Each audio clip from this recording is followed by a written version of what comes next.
Սաղաթիլյան, ձեզ որտեղից $700,000, որ դատախազությունը պահանջում է։ Մինչև բուն հարցին անդրադառնալը մի քանի արձանագրում անենք ու հետո պատասխանեմ քո հարցին։ Առաջինը նախ ես մինչև 2018 թվականը չեմ զբաղեցրել որևէ պաշտոն, որը նույնիսկ հայտարարագրման ենթակա է եղել։ Որովհետև երեքահային հեռուստաընկերությունը մի ռեպորտաժ էր սարքել, անընդհատ նշում էր, որ ազգային ժողովի փոխնախագահ, ազգային ժողովի պատգամավոր եւ այլ, կարծես տպավորությունները 7 տարիների ընթացքում ինչ-որ գույքեր, հարստություններ են ձեռք բերել։ Իմիջիայլոց 18 թվականից հետո ինչ անշարժ գույք ձեռք են բերել, նվիրում եմ իրանց։ Այսինքն այս մեկ, որ հստակ լինի, ես մինչև 18 թվականը որևէ անշարժ գույք ձեռք, որը բարձր պաշտոն չեմ ունեցել, որտեղից ինձ ձեր նշած $700,000 դատախազության նշած։ Ուրեմն իմ ընտանիքը զբաղվել է գործարարությամբ։ 2016 թվականին ստեղծված ընկերությունը, որի իր հիմնադիրներին փոխանցած շահաբաժինը համարում են ապօրինի, այս 10 տարվա մեջ իրենց իշխանության տարիներին վճարել են 600 միլիոն դրամից ավել հարկ, շուրջ 500 միլիոն դրամ տվել ենք աշխատավարձ, այդ ընկերությունը անցել է տարբեր հարկային ստուգումներ եւ յուրաքանչյուր ամիս այս 10 տարիների ընթացքում 2.5 միլիոն դրամի կարգի շահույթ անացել, որը փոխանցել է իր հիմնադրին։ Այսինքն այդ գումարը, որը տենց մեծ հայտարարում են $700,000, 267 միլիոն դրամ, 66, դուք էլ գրել եք դրամը դարձրել եք դոլար արդեն, դա այդ ընկերությունից փոխանցված շահույթն է իր հիմնադրին 10 տարվա ընթացքում։ Ինչ ասում դատախազությունը, ասում է, քանի որ ինձ հայտնի չեն, իրավասու մարմնին հայտնի չեն տվյալներ, թե այդ ընկերությունը ինչ կարգի ներդրումներ է իրականացրել, հետևաբար չի երևում այդ ներդրումների աղբյուրները, այդ ստացած շահույթը համարում ենք ապօրինի, եկեք դատարանում ապացուցեք։ Հիմա այս հարց եմ տալիս, եթե դուք չեք ուսումնասիրել, եթե դուք չգիտեք, ես տեղից պաշտոնապես ասում եմ, որ այդ ընկերությունը որևէ դրամ ներդրում չի արել, որովհետև դա ընդհանրապես կառավարող ընկերություն է եղել, վարձակալել է հյուրանոցներ եւ կառավարումը իրականացրել, որտեղից շահույթ է ստացել։ Այսինքն այս շոուն, որը անում եք անիմաստ, առանց ուսումնասիրելու, առանց այդ տեղեկությունները իմանալու, դրա նպատակը ո՞րն է։ Պարզ բան, որ այս ամբիոնից հայտարարեն, տեսեք, գողերը, թալանչիները, ասես թվեր հրապարակեն, բայց տակը ոչ մի բան չկա, սա ընդամենը շոու է, որը կարճ ժամանակ հետո բոլորին պարզ կդառնա։ Նույնիսկ ասում եմ, իրենք իրավունք չունեին այդ ժամանակաշրջանի հետ կապված վարույթ հարուցել, որովհետև օրենքը ասում է, որ պաշտոնը ստանձնելու օրվանից հետո ես պաշտոն Ժորժան չեմ ունեցել, հեռավոր ազգակցական բարեկամ էլ չեմ ունեցել։ Ու եթե այս իշխանությունները 7 տարի փնտրեցին,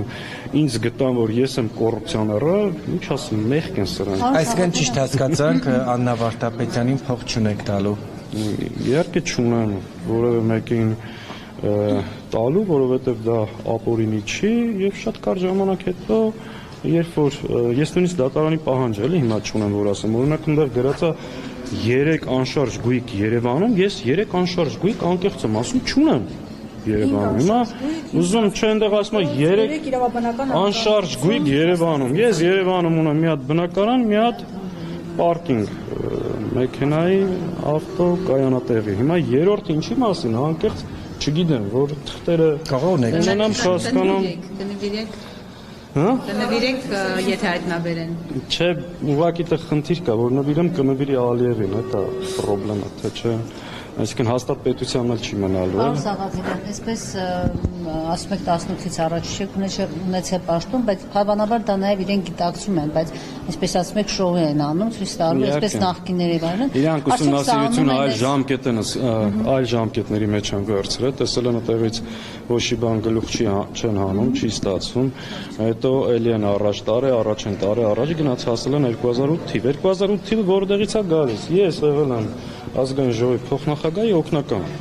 Իմիջիայլոց ինձ չեն մեղադրում պաշտոնական դիրքը չարաշահելու, կաշառք տալու, կաշառք վերցնելու, հարկեր թաքցնելու մեջ։ Ուղղակի ասում են, տեսել ենք գույք ունես ու այդ աղբյուրը չի երևում, արի ապացուցի։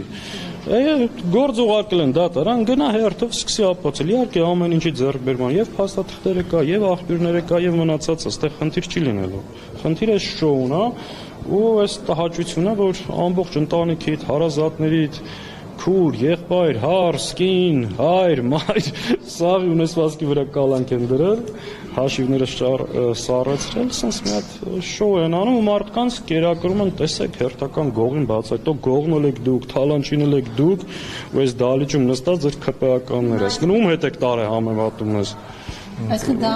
դա անում է։ Այո։ Փող չունեք։ Հիմա դա ցուցանում են այս պարգևատրումների սկանդալի ֆոնին, որպեսզի քանի որ մեծ հանրային դժգոհություն առաջացրեց, գուցե դա անում են այդ իրենց այս օրինական թալանը իրենք անում են այն, ինչ արել են 7 տարի մարդկանց, ես ասել եմ, նրանք ովքեր բարձր դիրք են ունեցել, հաճախ այդ պաշտոնը դրա համար օգտագործել են, իրենք իրենց հետ հաշտ, խաղաղ, երջանիկ կիսվում ու ապրում են։ Այսինքն ես նորից եմ ասում, Ժորժ ջան, մարդ, որպեսզի կարողանա գողանա, թալանի, պետական տենդերի չեմ մասնակցել, պաշտոն չեմ ունեցել։ Պետքա ունենաս այդ պաշտոնը, որ կարողանաս օգտագործես։ Հեռավոր ազգակցական պաշտոնյա բարեկամ չեմ ունեցել, բայց այս մարդիկ չեն ուզում համակերպվել այն մտքի հետ, որ մեր երկրում եղել են, դե չէ իրանք այդ խոսնակ եղած օրվանից մինչև հիմա ինչ անշարժ գույք ձեռք բերել եմ, տալիս եմ իրանց։ Որտեվ իրանք անընդհատ ասում են ազգային ժողովի խոսնակը պատգամավոր բան, տպավորություն է, որ սենց այս ընդդիմադիր իրավիճակում թալանել ենք $700,000 մեկից, բայց ինչ որ բան է ասում, միտքս կտրվեց, հա։